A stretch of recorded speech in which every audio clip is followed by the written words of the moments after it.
Welcome to लर्नो hub. कैसे हैं आप सब? आई होप कि आप सभी अच्छे होंगे। मैं Sangeeta from लर्नो hub, the free learning platform, जहां आप पढ़ सकते हैं math, science, SST absolutely free at learnohub.com।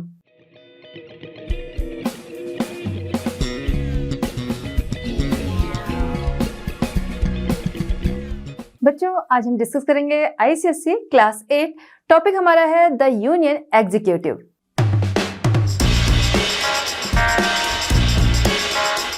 चलिए बच्चों, बात करते हैं हमारे आज के चैप्टर की, द यूनियन एग्जीक्यूटिव।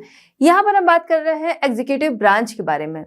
देखिए, हम लोगों ने देखा कि हमारी जो गवर्नमेंट है उसकी जो पावर्स है उनको डिवाइड किया जाता है। ठीक है, उसकी ब्रांचेस जो है वो बनाई जाती हैं। गवर्नमेंट की ब्रांचेस में इनको डिवाइड किया जाता है।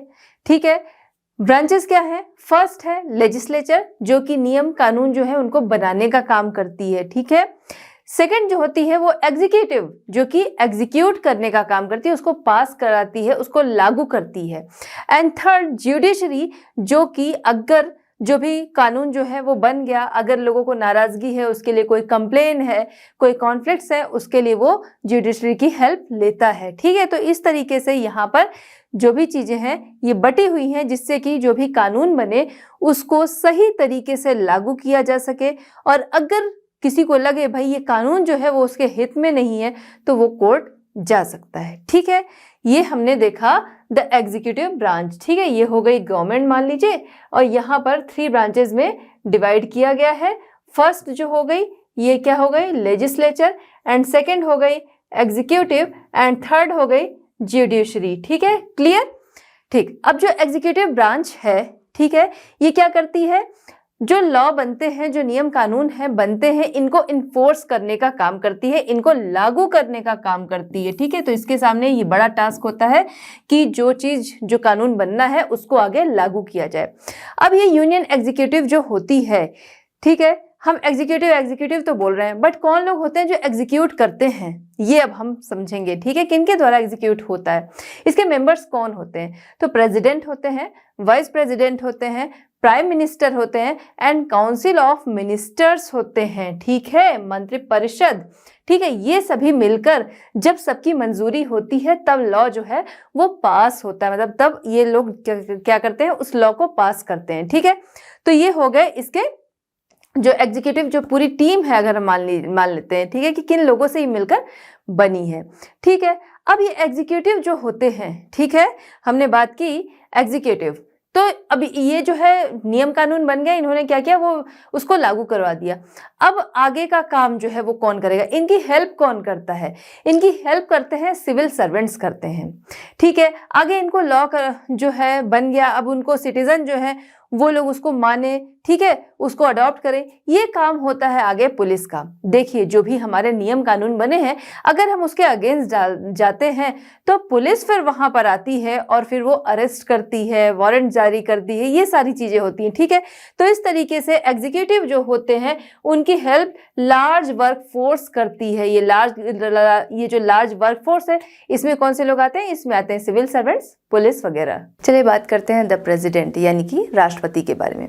देखिए, जो हमारे प्रेसिडेंट होते हैं, first person of the country, first person of the country कौन होता है? प्रेसिडेंट होते हैं। कॉन्स्टिट्यूशनल हेड होते हैं। हमारी कंट्री का जो शासन है, एडमिनिस्ट्रेशन जो है, प्रशासन, ठीक है, वो चलता है हमारे प्रेसिडेंट के नाम पर। लेकिन अगर हम लोग देखें parliamentary form of the government, वहाँ पर उनको सिंबॉलिक, ठीक है, या नॉमिनल हेड माना जाता है। मेन पावर क्योंकि किसके पास होती है? मेन पावर जो होती है वो हमारे प्राइम मिनिस्टर और काउंसिल ऑफ मिनिस्टर्स के हाथ में होती है। कैसे? हमारे जो प्रेसिडेंट है, जो भी वो क्या करते हैं, डिसीजन लेते हैं, जो भी डिसीजन लेते हैं उसमें प्राइम मिनिस्टर और काउंसिल ऑफ मिनिस्टर्स जो हैं वो उनको एडवाइस करते हैं, और जो भी वो एडवाइस करते हैं किसी भी डिसीजन में, हाँ ना या जैसा भी है, उसको मानने के लिए प्रेसिडेंट को बाध्य है, मतलब उसको मानने के लिए प्रेसिडेंट जो है वो बाध्य है, उनको वो एडवाइस जो है वो माननी ही पड़ती है। ठीक है, जैसे किसी भी मैटर को ले लेते हैं कि उसमें प्रेसिडेंट को डिसीजन देना है, अब उसके लिए क्या है, काउंसिल ऑफ मिनिस्टर्स और हमारे प्राइम मिनिस्टर जो है वो इनको जो एडवाइस करेंगे ऐसा वो डिसीजन लेंगे। इसके अलावा अगर हम लोग बात करते हैं, देखिए जैसे कोई भी कानून जो है, ठीक है, वो लागू होना है तो लेजिस्लेचर जो है वो कानून बनाया उन्होंने, एग्जीक्यूटिव वो क्या हुआ, मेजॉरिटी में वो पास हुआ, लेकिन जब तक उस पर प्रेसिडेंट के साइन नहीं होंगे, ठीक है, तब तक वो कानून जो है वो लागू नहीं होगा, ठीक है। लेकिन जब वो जाता है किसके पास, हमारे प्रेसिडेंट के पास सिग्नेचर के लिए, अगर प्रेसिडेंट को लग रहा है कि ये सही नहीं, तो प्रेसिडेंट जो है उसमें कुछ सुधार की गुंजाइश, पूरी तरह से कैंसिल नहीं करेंगे, उसमें वो बोलेंगे भाई कि इसमें ये सुधार की गुंजाइश है, तो वो सुधार के लिए वो जाएगा। अब दोबारा जब वहाँ से मेजॉरिटी में वो पास होके आएगा, तब प्रेसिडेंट जो है उस पर साइन करने के लिए बाध्य होंगे, चाहे वो चाहेंगे और चाहे नहीं चाहेंगे, फिर भी उनको साइन करने के लिए बाध्य होना पड़ेगा। अब हम आते हैं, बात करते हैं यहाँ पर क्वालिफिकेशन, ठीक है। प्रेसिडेंट के लिए क्वालिफिकेशन, बेसिक क्वालिफिकेशन क्या होनी चाहिए, basic qualification citizen of India, ये तो सबसे पहले ज़रूरी होता है, ठीक है। उसके बाद एज क्राइटेरिया पे आते हैं, जो कि यहाँ पर है एटलीस्ट 35 ईयर्स, 35 ईयर्स उनको होना चाहिए कम से कम, ठीक है। इसके अलावा लोकसभा, अभी पिछले चैप्टर में हम लोगों ने जिक्र किया था, ठीक है, लोकसभा का मेंबर बनने के लिए जो क्वालिफिकेशन चाहिए होती है, ठीक है, वो सारी क्वालिफिकेशन इनके पास होनी चाहिए, ठीक है। यानी कि लोकसभा का मेंबर बनने के लिए जो क्वालिफिकेशन होनी चाहिए वो एक प्रेसिडेंट में होनी चाहिए। चलिए हम बात करते हैं इलेक्शन एंड टर्मिनेशन। हमारे जो प्रेसिडेंट होते हैं उनका इलेक्शन किस तरीके से होता है और टर्मिनेशन किस तरीके से हो सकता है, ये हम लोग यहाँ पर समझेंगे। इलेक्शन की बात करें तो इलेक्टोरल कॉलेज जो होते हैं उनके द्वारा इनका इलेक्शन होता है, वो इनको इलेक्ट करते हैं। देखिए जो हमारे प्रेसिडेंट होते हैं वो डायरेक्ट इलेक्ट नहीं होते हमारे द्वारा, उनको इलेक्ट कौन करता है, इलेक्टोरल कॉलेज के लोग जो हैं वो इनको इलेक्ट करते हैं, ठीक है। अब इसमें कौन से लोग आते हैं वो हम समझें। जैसे देखिए जो वोट होते हैं, ठीक है, हम लोग क्या करते हैं, जब इलेक्शन होते हैं तो वोट करते हैं और उसके बाद हमारे रिप्रेजेंटेटिव जिनको ज्यादा वोट मिलते हैं फिर वो आगे जाते हैं, ठीक है। तो इस तरीके से डायरेक्ट हमने उन्हें चुना। लेकिन जो हमारे प्रेसिडेंट होते हैं उनको ये जो बॉडीज होती हैं ये इलेक्ट करती हैं। अब इसमें कौन से लोग आते हैं, जो इलेक्टोरल कॉलेज है इनमें कौन से लोग आते हैं, तो पार्लियामेंट के दोनों हाउस के, यानी कि लोकसभा और राज्यसभा, ठीक है, तो बोथ हाउसेज ऑफ पार्लियामेंट, इनके जो इलेक्टेड मेंबर्स हों, ध्यान रखना इनके मेंबर्स नहीं, इनके इलेक्टेड मेंबर्स जो होते हैं वो क्या करते हैं, इनके लिए वोट करते हैं, ठीक।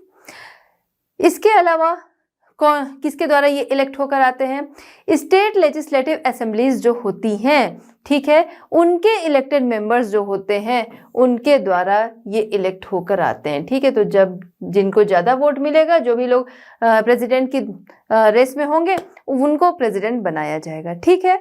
चलिए यहाँ तक समझ में आ गया। अब इनका कार्यकाल जो होता है, टर्म इनका कितने ईयर्स का होता है, तो इनका जो कार्यकाल होता है वो 5 ईयर्स का होता है, ठीक है। 5 ईयर्स के लिए इनको चुना जाता है, उसके बाद दोबारा से इलेक्शन इनके लिए होते हैं। फिर से वही चीज कि हमारे द्वारा इनको इलेक्ट नहीं किया जाता, यानी डायरेक्टली इनको इलेक्ट नहीं किया जाता है, इनडायरेक्टली ये इलेक्ट होते हैं इलेक्टोरल कॉलेज के द्वारा, ठीक है। चलिए यहाँ तक। अब कुछ कंडीशंस ऐसी होती हैं जहां पर 5 साल से पहले इनको हटाया जा सकता है, ठीक है। अगर किसी प्रेसिडेंट पे महाभियोग लगा दिया जाए, महाभियोग उसके ऊपर चलाया जाए, वहां पर उसे पहले ही हटा दिया जाता है।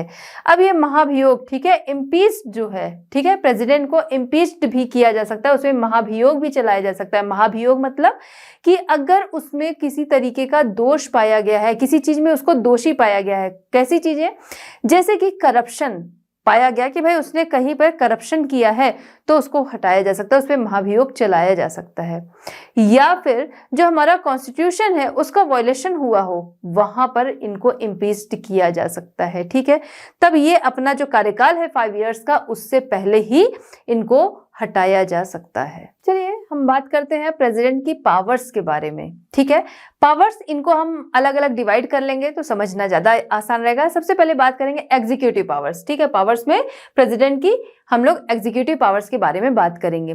तो देखिए जो बहुमत दल का नेता होता है, ठीक है, यानी कि जो मेजॉरिटी में पार्टी होती है उनका जो लीडर होता है, या फिर कोई पार्टी अगर मेजॉरिटी में नहीं है तो अगर लोगों ने गठबंधन बनाया है, या फिर मेजॉरिटी में है फिर भी लोग उसके साथ हैं, ठीक है, तो गठबंधन जो जहां पर है वहां पर जो जो सबसे बड़ी पार्टी का नेता हुआ, उसका लीडर जो हुआ, ठीक है, उसको बनाया जाता है प्राइम मिनिस्टर। ठीक है, तो ये काम कौन करता है? ये काम करते हैं हमारे प्रेसिडेंट। ठीक है, इसके अलावा प्राइम मिनिस्टर को जब ये अपॉइंट कर देते हैं तो प्राइम मिनिस्टर क्या करता है? अपने जो मिनिस्टर्स होते हैं उनके नाम जो है वो देते हैं प्रेसिडेंट को, फिर उसके बाद प्रेसिडेंट उनको अपॉइंट करते हैं। ठीक है, तो appoints the union ministers advice of prime minister. ठीक है, तो प्राइम मिनिस्टर की एडवाइस पर यूनियन मिनिस्टर्स जो हैं उनको अपॉइंट करने का काम करते हैं प्रेसिडेंट। ठीक है, इसके अलावा प्रेसिडेंट जो होते हैं वो हमारे स्टेट गवर्नर्स, ठीक है, अटॉर्नी जनरल, ठीक है, इसके अलावा ऑडिटर जनरल, ठीक है, कंट्रोलर और हाई ऑफिशियल्स जो होते हैं इनको अपॉइंट करने का काम भी करते हैं। ठीक है, इसके अलावा जो हमारे प्रेसिडेंट होते हैं उनकी एग्जीक्यूटिव पावर में आता है कि जो सुप्रीम कोर्ट या हाई कोर्ट के जो जज होते हैं, ठीक है, और अदर कंट्रीज के जो एम्बेसडर होते हैं इनको अपॉइंट करने का काम भी कौन करता है? इनको अपॉइंट करने का काम प्रेसिडेंट करते हैं। तो ये क्या है? ये इनकी एग्जीक्यूटिव पावर है। अब हम इनकी नेक्स्ट पावर के बारे में बात करते हैं। अब हम बात करते हैं प्रेसिडेंट की पावर्स में मिलिट्री पावर के बारे में। ठीक है, मिलिट्री पावर्स अगर हम देखें तो इतनी होती है कि हम इस तरीके से समझ सकते हैं कि जो हमारी डिफेंस फोर्स होती है उसके सुप्रीम कमांडर होते हैं हमारे प्रेसिडेंट। ठीक है, डिफेंस फोर्स के सुप्रीम कमांडर होते हैं प्रेसिडेंट। ठीक है, इसके अलावा कभी भी कोई युद्ध किसी कंट्री के साथ डिक्लेयर करना है तो डिक्लेयर करना या उसके साथ शांति बनाए रखनी है, पीस कंक्लूड करनी है, ठीक है, तो ये दोनों काम किसके हाथ में होते हैं? ये होते हैं हमारे प्रेसिडेंट के हाथ में। ठीक है, वो कभी भी युद्ध की घोषणा कर सकते हैं या कर सकती हैं या शांति बनाए रखने की घोषणा कर सकते हैं। इसके अलावा अगर हम बात करें जो भी ट्रीटीज होती हैं, ठीक है, जैसे कहीं पर युद्ध जो है वो छिड़ गया या युद्ध वगैरह से बचना है या किसी भी तरीके की चीजें हैं, अदर जो ट्रीटीज होती हैं कि भाई हम आपके साथ ये रिलेशन जो है वो बनाने हैं, ठीक, तो ऐसे जो भी ट्रीटीज या कॉन्ट्रैक्ट्स होते हैं तो वो किसके नाम पर बनते हैं? वो प्रेसिडेंट के नाम पर बनते हैं। चलिए हम बात करते हैं लेजिस्लेटिव पावर, प्रेसिडेंट की लेजिस्लेटिव पावर के बारे में। ठीक है, तो जो प्रेसिडेंट होते हैं वो पार्लियामेंट की जो कह सकते हैं बैठक होती है, ठीक है, पार्लियामेंट सेशन जो होता है उसको वो कभी भी समन या प्रोरोग्यू कर सकते हैं, यानी कि कभी भी उस मीटिंग जो है वो अरेंज कर सकते हैं, लोगों को बुला सकते हैं, ठीक है, या फिर उसको वो डिसकंटिन्यू या स्थगित भी कर सकते हैं। ठीक है, प्रोरोग्यू उसको वो डिसकंटिन्यू या स्थगित भी कर सकते हैं। पार्लियामेंट के बारे में हम लोगों ने पिछले चैप्टर में देखा था कि पार्लियामेंट के 2 सेशन वर्ष में होने जरूरी हैं। ठीक है, तो जो हमारे राष्ट्रपति होते हैं यानी कि जो प्रेसिडेंट होते हैं, तो जो इसका सेशन होता है, ठीक है, ओपनिंग सेशन जो होता है उसे एड्रेस करने का काम करते हैं, जहां पर वो गवर्नमेंट की जो पॉलिसीज होती हैं उसको एड्रेस करते हैं। ठीक है, इसके अलावा जो प्रेसिडेंट होते हैं, पिछले चैप्टर में भी हम लोगों ने डिस्कस किया था कि लोकसभा जो है इसको डिसॉल्व करने का राइट होता है प्रेसिडेंट के पास। ठीक है, तो प्रेसिडेंट जो होते हैं वो क्या करते हैं? वो लोकसभा को डिसॉल्व भी कर सकते हैं। कब? कभी भी नहीं डिसॉल्व कर देंगे अगर जो देखिए मेजॉरिटी में जो है वही आकर सत्ता में है। ठीक है, तो अगर उसकी मेजॉरिटी जो है अब नहीं रह गई, उसके लोग जो है वो किसी और पार्टी में चले गए या गठबंधन जो बना था, ठीक है, उन लोगों ने अपने हाथ खींच लिए, तो ऐसे में क्या है, अब वो मेजॉरिटी में नहीं रह गया, तो ऐसे में जो प्रेसिडेंट होते हैं वो लोकसभा को भंग कर सकते हैं, डिसॉल्व कर सकते हैं और दोबारा इलेक्शन का ऑर्डर दे सकते हैं। ठीक है, क्लियर। इसके अलावा मान लीजिए कोई बिल जो है उस पे कोई सुनवाई करनी है, बिल के बारे में कोई चर्चा करनी है, तो उसके लिए पार्लियामेंट के दोनों हाउस यानी कि लोकसभा और राज्यसभा दोनों का ज्वाइंट सेशन प्रेसिडेंट चला सकते हैं। ठीक है, ज्वाइंट सेशन दोनों का, पार्लियामेंट के दोनों हाउस का चला सकते हैं। ठीक है, इसके अलावा कोई भी बिल जो होता है, ठीक है, बिल हम लोग बात कर रहे थे कि बिल जो है वो पास होता है जब उस पे सबकी सहमति बनती है, सबकी सहमति हो गई, लेकिन जब तक जो प्रेसिडेंट होते हैं उनकी सहमति नहीं होती है, ठीक है, उनकी तरफ से हामी नहीं होती, उनके साइन नहीं होते हैं, तब तक वो बिल पास नहीं होता है।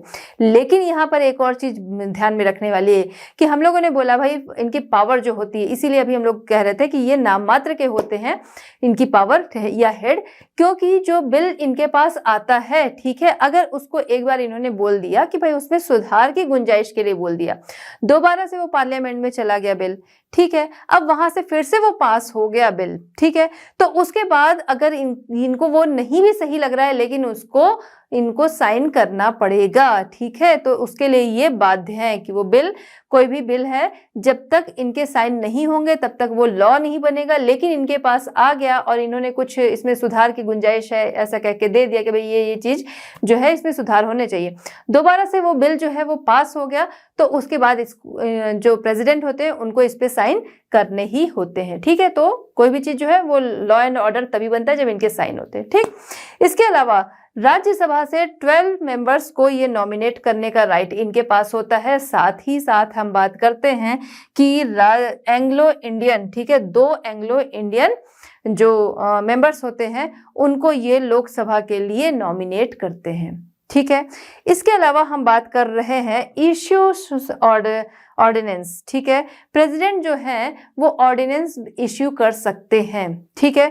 ऑर्डिनेंस इश्यू करने का क्या मतलब है कि मान लीजिए कोई एग्जीक्यूटिव है, ठीक है, कोई ऑर्डर जो है उसको पास करना है और उस समय में जो पार्लियामेंट सेशन है वो ऐसा कोई सेशन जो है नहीं चल रहा है, ऐसे में कोई ऑर्डिनेंस जो है उसको जो प्रेसिडेंट होते हैं वो इशू कर सकते हैं। लेकिन एक चीज ध्यान में रखने वाली है कि जब पार्लियामेंट का सेशन होगा उसके बाद वो 6 वीक तक ही वो वैलिड होगा, ठीक है। अभी तो ये इशू कर देंगे क्योंकि पार्लियामेंट सेशन नहीं चल रहा है, लेकिन वो कब तक वैलिड होगा, जब पार्लियामेंट सेशन होगा उसके केवल 6 वीक बाद तक ही वो वैलिड रहेगा। चलिए हम बात करते हैं फाइनेंशियल पावर, जो प्रेसिडेंट होते हैं उनकी फाइनेंशियल पावर में के बारे में, ठीक है।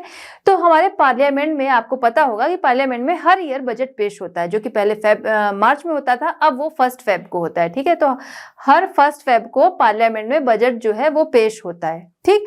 जो ये बजट पेश होता है ये किसके नाम पर होता है, ये प्रेसिडेंट के नाम पर होता है, ठीक है। इसके अलावा बात करें कि हमारे पार्लियामेंट में जितने भी मनी बिल्स पेश होते हैं उसमें प्रेसिडेंट की परमिशन जरूरी है, बिना उनकी परमिशन के कोई भी मनी बिल जो है वो पेश नहीं होगा, ठीक है। इसके अलावा कुछ फंड जो है वो रखे जाते हैं जिनको कहा जाता है अनसीन एक्सपेंडिचर, ठीक है, जिसके बारे में पता नहीं है, अचानक से कई बार हम देखते हैं कुछ विपदा आ गई, कुछ तरीके की है, ठीक है, कहीं युद्ध हो गया तो एक अलग फंड जो है उसके लिए रखा जाता है, ठीक है। तो जब कभी ऐसी जरूरत पड़ती है तो उस जगह से कॉन्टिजेंसी फंड इनको कहा जाता है, ठीक है। तो यहाँ से जो राष्ट्रपति होते हैं वो एडवांस ग्रांट जो है वो दे सकते हैं। चलिए हम बात करते हैं प्रेसिडेंट की जुडिशियल पावर, न्यायिक जो पावर है, न्यायिक शक्ति है, उसके बारे में हम लोग बात करेंगे। तो देखिए कि जो हमारे प्रेसिडेंट होते हैं वो उनके पास पावर होती है क्षमा करने की। मान लीजिए किसी को किसी तरीके की पनिशमेंट मिली है, किसी को सजा मिली है कि मौत की सजा मिली है, ठीक है, किसी को आजीवन कारावास की सजा मिली है, तो इसके लिए वो राष्ट्रपति के सामने, प्रेसिडेंट के सामने क्षमा याचना कर सकता है, ठीक है। तो वहां पर अगर राष्ट्रपति उसको क्षमा कर देंगे तो क्या होगा, वो किसी भी कोर्ट के प्रति आंसरेबल नहीं रहेंगे कि सुप्रीम कोर्ट या फिर हाई कोर्ट से उसको ये पनिश किया गया था और इन्होंने क्यों क्षमा कर दिया, ठीक है, क्यों माफ कर दिया। तो इनके पास क्षमा करने की भी पावर होती है, इनके पास जिसकी जो सजा मिली है उसको बढ़ाने की भी क्षमता होती है और उसको कम करने की भी क्षमता होती है, सस्पेंड, ठीक है, उसको निलंबित, उसको कम करने की भी क्षमता होती है। इसके अलावा देखिए आपने सुना होगा कि लोग जो है किसी को बहुत ज्यादा प्रॉब्लम है तो इच्छा मृत्यु की डिमांड करता है, कहाँ से करता है, वो राष्ट्रपति के पास करता है, ठीक है। तो राष्ट्रपति ही उसे ये आदेश दे सकते हैं। किसी को मौत की सजा मिली है वो उससे छुटकारा पाना चाहता है, उसको लगता है भाई कि मैं दोषी नहीं हूँ, राष्ट्रपति के पास उसकी क्षमा याचना जाती है। तो राष्ट्रपति जो होते हैं, प्रेसिडेंट जो होते हैं, अगर उनको लगता है कि भाई ये दोषी नहीं, ये कल्प्रिट नहीं है, तो उसे माफ भी कर सकते हैं। और जब इस तरीके से ये काम करते हैं कि भाई किसी को इन्होंने क्षमा कर दिया या जो भी चीज़ें उसकी जो सजा है उसको कम कर दिया, ठीक है, तो ऐसे में ये किसी भी कोर्ट के प्रति आंसरेबल नहीं होते। वो चाहे सुप्रीम कोर्ट है, चाहे डिस्ट्रिक्ट कोर्ट है, चाहे हाई कोर्ट है, कोई भी है, किसी भी कोर्ट के प्रति ये आंसरेबल नहीं होते हैं, बशर्ते कि इनके ऊपर कोई महाभियोग ना चलाया गया हो, यानी इनको प्रीच्ड ना किया गया हो।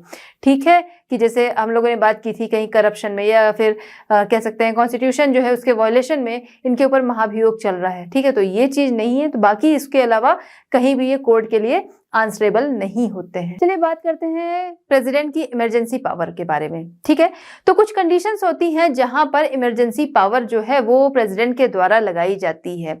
जैसे हम बात करें कि कंट्री में ही कोई विद्रोह हो गया या फिर कह सकते हैं किसी बाहरी कंट्री ने क्या किया, अचानक से अटैक कर दिया, तो इस कंडीशन में राष्ट्रपति शासन जो है वो लगाया जा सकता है या फिर इमरजेंसी जो है वो लगाई जा सकती है। ठीक है, इसके अलावा मान लीजिए किसी स्टेट की गवर्नमेंट है, कॉन्स्टिट्यूशन के जो लॉ है उसके अकॉर्डिंग वो काम नहीं कर रही है, उसका वो वायलेशन कर रही है, ऐसे में वहां पर राष्ट्रपति शासन जो है वो लगाया जा सकता है। ठीक है, वहां पर जो प्रेसिडेंट है उनके द्वारा इमरजेंसी लगाई जा सकती है, प्रेसिडेंट रूल वहां पर लगाया जा सकता है। ठीक है, अगर स्टेट गवर्नमेंट जो है वो सही तरीके से काम नहीं कर रही, यानी लॉ एंड ऑर्डर के अकॉर्डिंग काम नहीं कर रही है।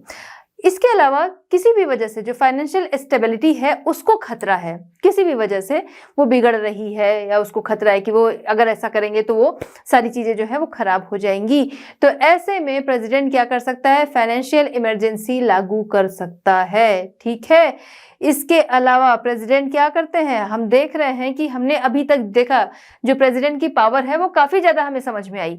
ठीक है, तो ये पूरी जो एक चेन हमको उनकी पावर की दिख रही है, लेकिन फिर भी हम कहते हैं कि भाई जो प्रेसिडेंट होते हैं वो नाम मात्र की पावर होती है, वो नाम मात्र के हेड होते हैं। तो ऐसा क्यों कहते हैं, ऐसा इसलिए कहते हैं कि ये जो भी चीजें होती हैं, ठीक है, तो वहां पर एडवाइस जो रहती है वो प्राइम मिनिस्टर और काउंसिल ऑफ मिनिस्टर्स की रहती है।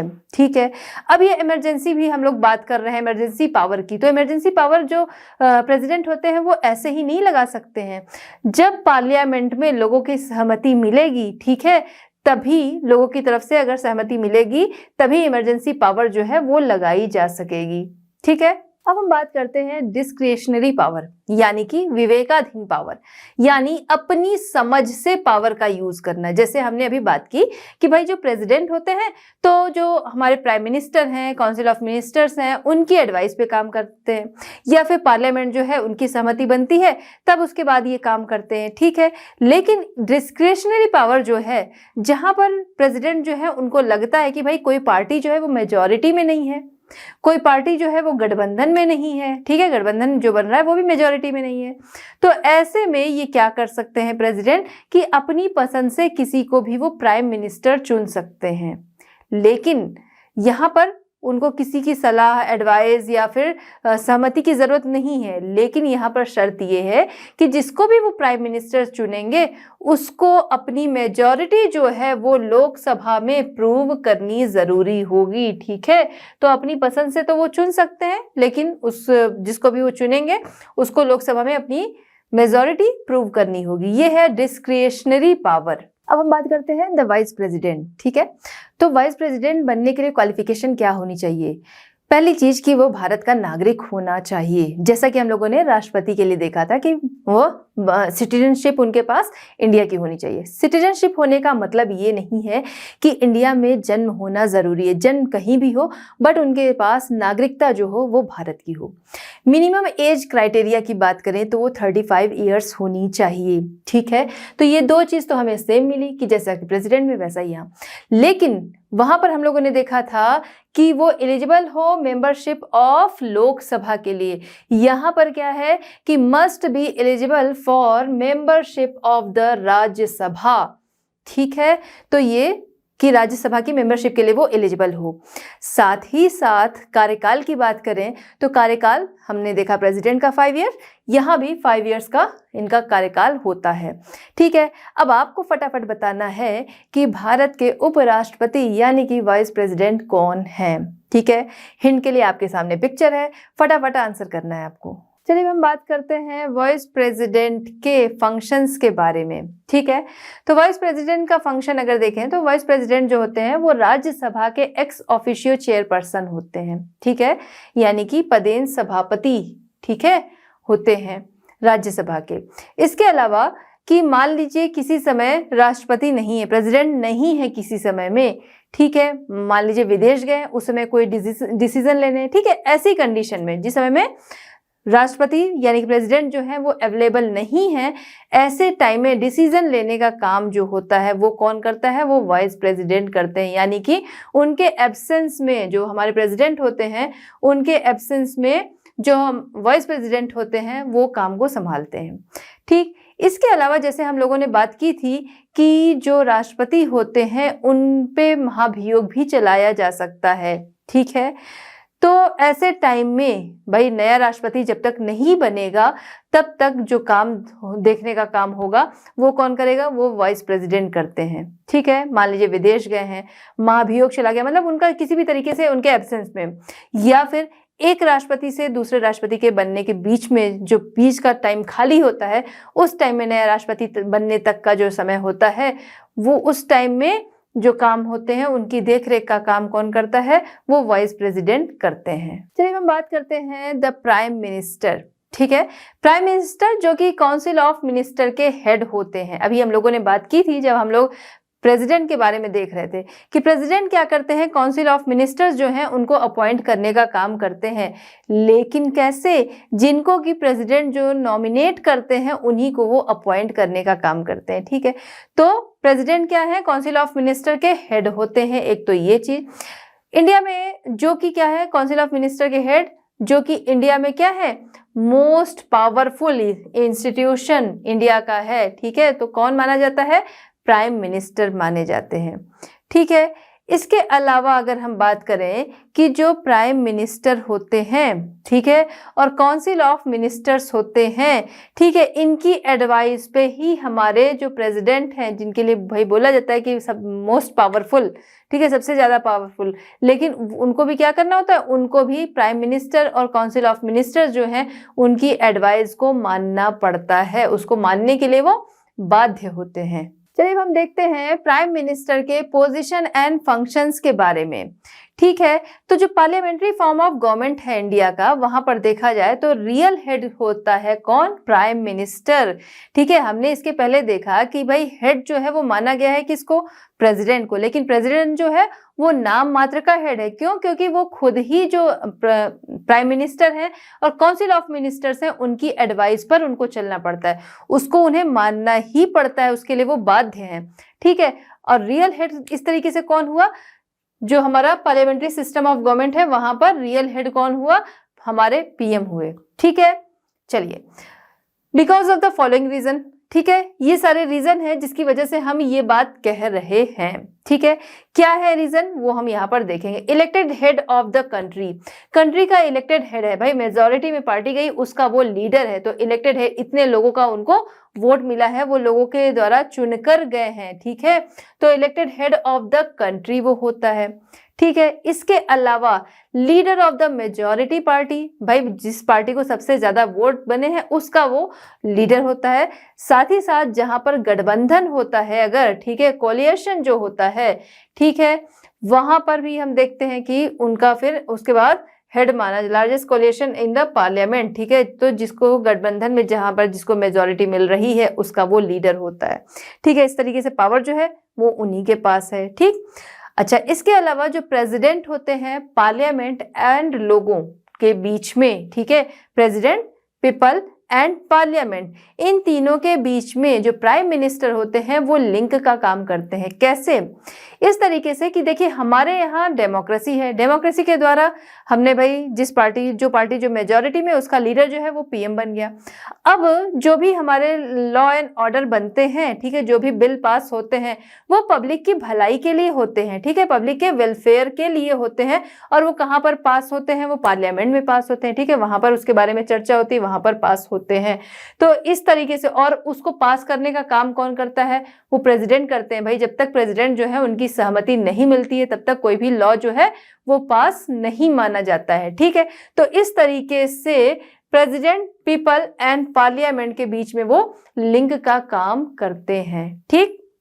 अच्छा, प्रेसिडेंट जो होते हैं उनके जो फंक्शन है, किस तरह उनको क्या चीजें कैसे करनी है, इसके लिए एडवाइस करने का काम prime minister and council of ministers करते हैं। किसी भी मामले पर काउंसिल ऑफ मिनिस्टर जो है जो भी डिसीजन लेते हैं, ठीक है, उस डिसीजन को जो प्रेसिडेंट है उन तक पहुंचाने का काम कौन करता है? Prime minister. अब भाई काउंसिल ऑफ मिनिस्टर जो है, ठीक है, काउंसिल ऑफ मिनिस्टर, उसमें इतने सारे मिनिस्टर्स हैं, वो जाकर अपनी बातें जो है वहां नहीं पहुंचाएंगे। वो उन लोगों ने डिसीजन लिया जिसको कि प्राइम मिनिस्टर जो है उन्होंने सुना और उसको फिर उन्होंने प्रेसिडेंट तक पहुंचाया कि ऐसा ऐसा है। अब उस एडवाइस पर फिर आगे प्रेसिडेंट जो है वो फिर काम करते हैं, ठीक है। तो इस तरीके से prime minister, council of minister, ये सभी लोग जो हैं वो एडवाइस करते हैं और उस एडवाइस को मानने के लिए प्रेसिडेंट जो होते हैं यानी कि राष्ट्रपति जो होते हैं वो बाध्य होते हैं। Prime minister council of ministers को सेलेक्ट करने का काम करते हैं। देखिए ये चीज बार बार आ रहा है, काउंसिल ऑफ मिनिस्टर्स को सेलेक्ट करने का काम प्राइम मिनिस्टर करते हैं, आगे उनको अपॉइंट करने का काम जो होता है वो प्रेसिडेंट करते हैं, ठीक है। अच्छा, काउंसिल ऑफ मिनिस्टर्स जो है तो मिनिस्ट्री का वहां पर जो बंटवारा होता है, डिस्ट्रीब्यूशन होता है कि भाई अलग अलग डिपार्टमेंट दिए जा रहे हैं, ठीक है, ये डिस्ट्रीब्यूशन जो है वो कौन करता है? इसको जो प्राइम मिनिस्टर होते हैं ये लोगों के बीच में काम का जो फंक्शन है या मिनिस्ट्री जो है, मंत्रालय जो है उसका डिस्ट्रीब्यूशन करते हैं। साथ ही साथ जो भी मीटिंग्स होती है उसकी अध्यक्षता जो है वो कौन करते हैं? वो प्राइम मिनिस्टर ही करते हैं, ठीक। इसके अलावा काउंसिल ऑफ मिनिस्टर्स के जो लोग हैं, ठीक है, उनका जो भी काम है उसमें कोऑर्डिनेशन का काम कौन करता है? वो प्राइम मिनिस्टर करते हैं, ठीक है। तो जो डिफरेंट डिपार्टमेंट्स जो हैं वो दे दिए गए, अब उनका कोऑर्डिनेशन है, भाई ये काम जो है इस तरीके से करना है, ये काम इस तरीके से करना है, ये पॉलिसी इस तरीके से लागू करवानी है, ठीक है, या ये काम ऐसे था ऐसे क्यों नहीं हुआ, ये सारी चीजें जो भी है कोऑर्डिनेशन वाला काम जो है वो कौन करता है? वो वेरियस डिपार्टमेंट के कोऑर्डिनेशन का काम प्राइम मिनिस्टर करते हैं। इसके अलावा प्राइम मिनिस्टर जो होते हैं काउंसिल ऑफ मिनिस्टर्स और प्रेसिडेंट के बीच में लिंक का काम करते हैं, ठीक है। काउंसिल ऑफ मिनिस्टर और प्रेसिडेंट के बीच में लिंक का काम करते हैं। देखिए शुरुआत से ही जब हमने देखा काउंसिल ऑफ मिनिस्टर्स जो है वो अपॉइंट हो रहे हैं, वहां भी लिंक का काम किया, इन्होंने नाम दिया। इसके अलावा अगर हम बात करें कि काउंसिल ऑफ मिनिस्टर्स जो भी उन्होंने डिसीजन लिया, उस डिसीजन को प्रेसिडेंट तक पहुंचाने का काम कौन कर रहा है? वो प्राइम मिनिस्टर कर रहे हैं, ठीक है। तो इस तरीके से ये उन दोनों के बीच में वाइटल लिंक है, महत्वपूर्ण लिंक है, ठीक है। इसके अलावा काउंसिल ऑफ मिनिस्टर्स जो होती है, ठीक है, काउंसिल ऑफ मिनिस्टर्स जो होती है तो जो प्राइम मिनिस्टर होते हैं कभी भी उसको बढ़ा सकते हैं, कर सकते हैं। साथ ही साथ अगर उनको किसी भी मंत्री के लिए ऐसा लगता है कि भाई ये मंत्री सही नहीं है, तो उसको ये मिनिस्टर सही नहीं है, तो ऐसे में उस मिनिस्टर से ये रेजिग्नेशन भी मांग सकते हैं। इस तरीके से हम देख रहे हैं कि भाई हमारी कंट्री का जो रियल हेड है वो कौन है? वो प्राइम मिनिस्टर होते हैं, रियल हेड, ठीक है। तो कंट्री का जो भी सक्सेस है, जो भी फेल्योर है, उन सभी के लिए कौन रिस्पॉन्सिबल माना जाता है? उन सभी के लिए रिस्पॉन्सिबल माने जाते हैं प्राइम मिनिस्टर। और इसीलिए जब भी हम देखते हैं कि कंट्री में कुछ भी अच्छा हो रहा है, कुछ भी बुरा हो रहा है, ठीक है, अच्छा हुआ तो भाई प्राइम मिनिस्टर जो है उन्होंने करा है, कुछ भी बुरा हुआ तो उसके लिए आंसरेबल होते हैं प्राइम मिनिस्टर, रिस्पॉन्सिबल होते हैं प्राइम मिनिस्टर, ठीक है। इस तरीके से हमने देखा हमारी कंट्री का जो रियल हेड है वो कौन है? Prime minister. हमारा जो इंडिपेंडेंस डे होता है उस पे जो रेड फोर्ट है वहां से लोगों को संबोधित करने का काम करते हैं प्राइम मिनिस्टर। चलिए आगे देखते हैं काउंसिल ऑफ मिनिस्टर्स। एग्जीक्यूटिव में हमने देखा कि एग्जीक्यूटिव जो है इसके लिए मेंबर्स कौन कौन से हैं? President, vice president, prime minister and council of ministers. ठीक है, तो अब हम बात कर रहे हैं यहाँ पर यानी कि काउंसिल ऑफ मिनिस्टर्स की। ठीक है, लोकसभा के जो इलेक्शन होते हैं हर 5 ईयर्स पे होते हैं। ठीक है, ये आपको पता है, लोकसभा के जनरल इलेक्शन हर 5 ईयर्स पे होते हैं। राज्यसभा के कब होते हैं? 6 ईयर्स पे। पिछले चैप्टर में हम लोग डिस्कस किए थे। ठीक है, तो हर 5 ईयर पे लोकसभा के जनरल इलेक्शन होते हैं। आफ्टर इलेक्शन क्या होता है, जो पार्टी मेजॉरिटी में है उसका जो लीडर है उसको जो हमारे प्रेसिडेंट हैं वो अपॉइंट करते हैं एज अ प्राइम मिनिस्टर। ठीक है, उसको प्राइम मिनिस्टर बनाया जाता है राष्ट्रपति के द्वारा। अब इसके बाद या फिर जहां पर क्या होता है, मेजॉरिटी में कोई पार्टी नहीं है तो वहां पर कोलिशन की गवर्नमेंट बनती है, यानी गठबंधन की सरकार बनती है, जहां पर कई पार्टियां जो है वो एक साथ आती हैं और फिर किसी एक को भाई बताया जाता है कि इनको हमारा लीडर जो है वो बनाया जाए। अब जो लीडर है उसको फिर राष्ट्रपति जो होते हैं, प्रेसिडेंट जो होते हैं, फिर प्राइम मिनिस्टर घोषित करते हैं। अब प्राइम मिनिस्टर क्या करता है, जो मिनिस्टर्स हैं उन्हीं में से, ठीक है, लोगों को नॉमिनेट करते हैं, वो लिस्ट वो दे देते हैं किसको? प्रेसिडेंट को। और इस तरीके से प्रेसिडेंट जो हैं, जो उनको लिस्ट में नाम मिले होते हैं, उन्हीं से ही वो बनाते हैं काउंसिल ऑफ मिनिस्टर्स। ठीक है, तो इस तरीके से काउंसिल ऑफ मिनिस्टर जो है वो अपॉइंट होती है प्रेसिडेंट के द्वारा, बट वो नॉमिनेट किए जाते हैं किसके द्वारा? प्राइम मिनिस्टर के द्वारा। ठीक है, अब ये जो काउंसिल ऑफ मिनिस्टर्स हैं, ठीक है, इनको हम लोग 3 रैंक में डिवाइड करते हैं। ठीक है, या कह सकते हैं काउंसिल ऑफ मिनिस्टर्स को 3 रैंक्स में डिवाइड किया गया है। फर्स्ट क्या है? कैबिनेट मिनिस्टर्स, जो कि सबसे ज्यादा पावरफुल होते हैं। जो सेकंड है ये है ministers of state and third है डिप्यूटी मिनिस्टर यानी कि उप मंत्री। ठीक है, तो इस तरीके से यहाँ पर 3 रैंक में इनको डिवाइड किया गया है। ठीक है, अब क्या होता है कि काउंसिल ऑफ मिनिस्टर्स जो है, ठीक है, इसके जो मेंबर्स होते हैं इनके लिए जरूरी है कि पार्लियामेंट के किसी भी हाउस का इनको सदस्य होना जरूरी है, चाहे राज्यसभा चाहे लोकसभा, किसी भी पार्लियामेंट के किसी भी हाउस का मेंबर होना इनके लिए जरूरी है।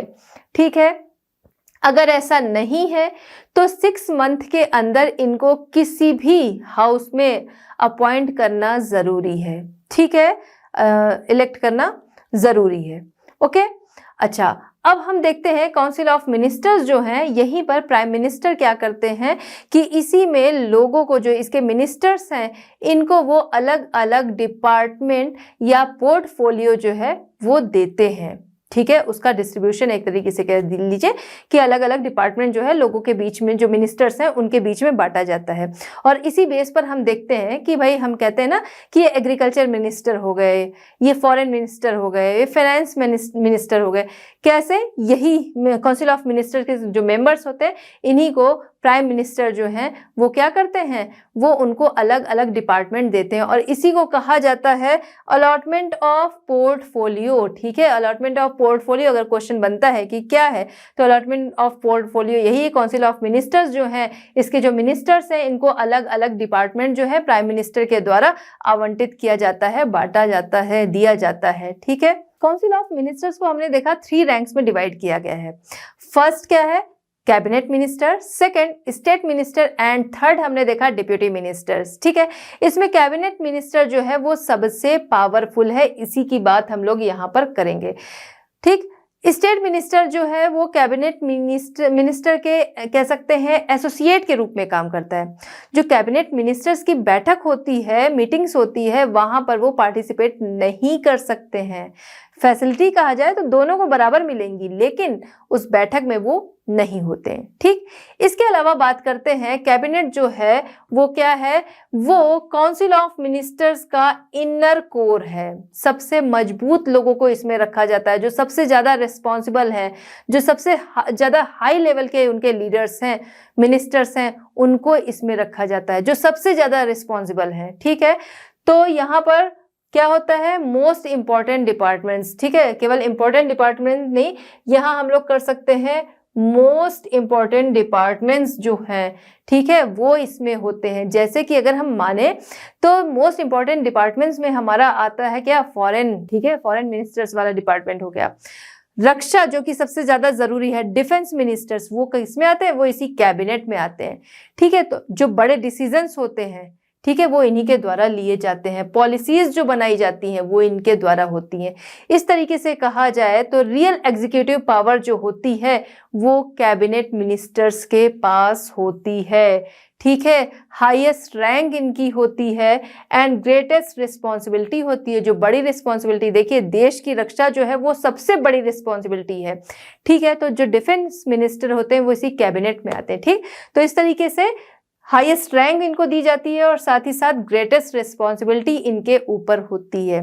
ठीक है, अच्छा, इसके अलावा ये कब तक अपने पद पर बने रह सकते हैं, कब तक ये काम करते हैं? ठीक है, जब तक क्या है लोकसभा में ये मेजॉरिटी में है तब तक ये अपने पद पर बने रह सकते हैं। लेकिन अगर किसी भी एक मिनिस्टर, जो कैबिनेट मिनिस्टर्स हैं, किसी भी एक मिनिस्टर के खिलाफ वोट ऑफ नॉन कॉन्फिडेंस, ठीक है, यानी कि अविश्वास प्रस्ताव अगर ला दिया गया तो कैबिनेट के सभी मिनिस्टर्स जो हैं उनको रिजाइन करना पड़ता है। यानी कि किसी एक की कोई गलती, किसी एक की कोई कमी जो है उसकी वजह से सभी को सफर करना पड़ता है, सभी को यहाँ पर रिजाइन करना पड़ता है। ठीक है, तो एक का फेल्योर या एक की जो कमी है वो सभी को फेस करनी पड़ती है। चलिए बात करते हैं सिविल सर्वेंट्स। सिविल सर्वेंट्स कौन होते हैं? ये होते हैं गवर्नमेंट एम्प्लॉयज। ठीक है, इनका किसी भी पॉलिटिकल पार्टी से कोई लेना देना नहीं होता है। ठीक है, ये किस तौर पे अपॉइंट होते हैं? IAS, IFS, IPS. ठीक है, IAS Indian administrative service sorry, IFS Indian foreign service, IPS Indian police service. ठीक है, आप में से बहुत सारे लोग अभी से भाई उन लोगों ने सोच रखा होगा कि इनमें से किसी ना किसी ब्रांच में जाना है ना। तो इनको अपॉइंट किस तरीके से किया जाता है? क्या कोई काउंसिल, मिनिस्टर, जज ये लोग इनको अपॉइंट करते होंगे? नहीं, इनका बकायदा एग्जाम होता है जो कि यूपीएससी जो है वो इनके लिए एग्जाम कंडक्ट करता है। यूपीएससी, संघ लोक सेवा आयोग, यूनियन पब्लिक सर्विस कमीशन, उसके द्वारा इनके लिए एग्जाम जो है वो कंडक्ट किया जाता है। और जो यहाँ पर सक्सेस होता है, रिटन होता है, फिर इंटरव्यू होता है, जो सक्सेस होता है उनको अपॉइंट किया जाता है इन ब्रांच में उनकी रैंक के अकॉर्डिंग। अब ये सर्विस करते हैं, देखा जाए तो state level and central level दोनों ही लेवल पे सर्विस इनकी होती है। ठीक है, यूपीएससी के थ्रू इनका क्या होता है? सिलेक्शन होता है और फिर रैंक के अकॉर्डिंग इनको चीजें मिलती हैं। ठीक, अब यहाँ पर हम लोगों ने इनका जिक्र क्यों किया? यहाँ पर हमने इनका जिक्र इसलिए किया कि भाई जो भी जो हमने बात की, भाई लेजिस्लेचर जो है कानून बनाने का काम करते हैं, फिर एग्जीक्यूटिव उसको एग्जीक्यूट करते हैं, वहां से वो लागू होता है और उसके बाद लोगों के द्वारा उसको ठीक तरीके से उसका पालन किया जाए, इसके लिए ये होते हैं। ठीक है, तो बच्चों इस तरह हमारा ये चैप्टर कंप्लीट होता है। मिलते हैं next chapter at Learn Hub. Learn Hub free है पर बेस्ट है। Thanks for watching.